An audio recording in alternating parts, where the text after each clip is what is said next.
एक लक्षात घ्या की याचाच अर्थ असा आहे की ते 272चा फिगर गाठत नाही.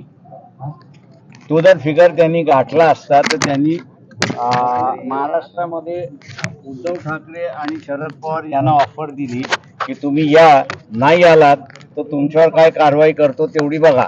ते त्यांनी दम देऊन तो मोकळा झालेला आहे. पण त्याच्यातला पॉलिटिकल सेन्स आपण हा घेतला पाहिजे, तो म्हणजे ते 272 पर्यंत पोहोचत नाहीत. सर, काल अरविंद केजरीवालांनी सांगितलं की माझ्या ममता बॅनर्जी यांचा नंबर आहे जेलमध्ये. एक लक्षात घ्या, माझ्या अंदाजानं स्टील न्यूज आहे, तो जेलमध्ये गेला म्हणून त्याला आठवायला लागले असं मला आहे. माझ्या अंदाजानं 2 महिन्यापूर्वी अनेक नेत्यांनी असणारे व्यक्त केलं होतं की बीजेपी परत आली. आणि मी आता ज्यांचा उल्लेख केला परकरला प्रभाकरन यांनी सुद्धा तेच म्हटलेलं आहे की अनेक नेते जेलमध्ये असतील. त्याच्यामुळे नवीन काय मांडले असं मी मानत नाही. फक्त जेलमधनं थोडीशी बुद्धी झाली एवढंच फक्त म्हणेन. ओएसिस फर्टिलिटीच्या तज्ज्ञांनी IVF उपचार पद्धतीद्वारे 1 लाखांहून अधिक जोडप्यांना मातृत्व प्राप्तीचा आनंद दिला आहे.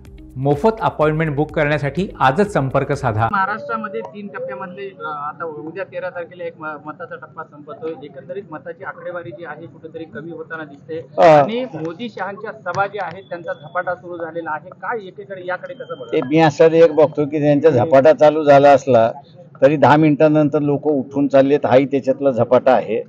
दुसरा जो टक्का कमी झालेला आहे त्या मागच्या 14 आणि 19 मध्ये नवीन पिढी त्यांना असणारं हे फार काहीतरी करतील असं वाटत होतं. त्यांचा भ्रम निराश झालेला आहे. त्यांनी काँग्रेसवाल्यांना त्यावेळेस शिव्या दिल्या होत्या, माफ करणार नाही असं त्यावेळेस म्हणाले होते आणि म्हणून ते आता मतदान करत नाही अशी परिस्थिती आहे.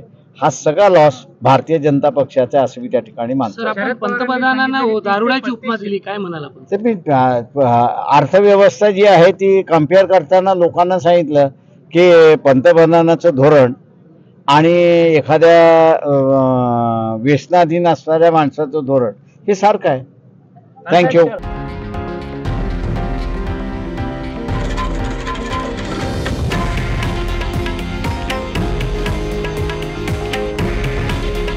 हे आहे देशातील नंबर 1 न्यूज नेटवर्क आणि आपण पाहत आहात TV9 मराठी.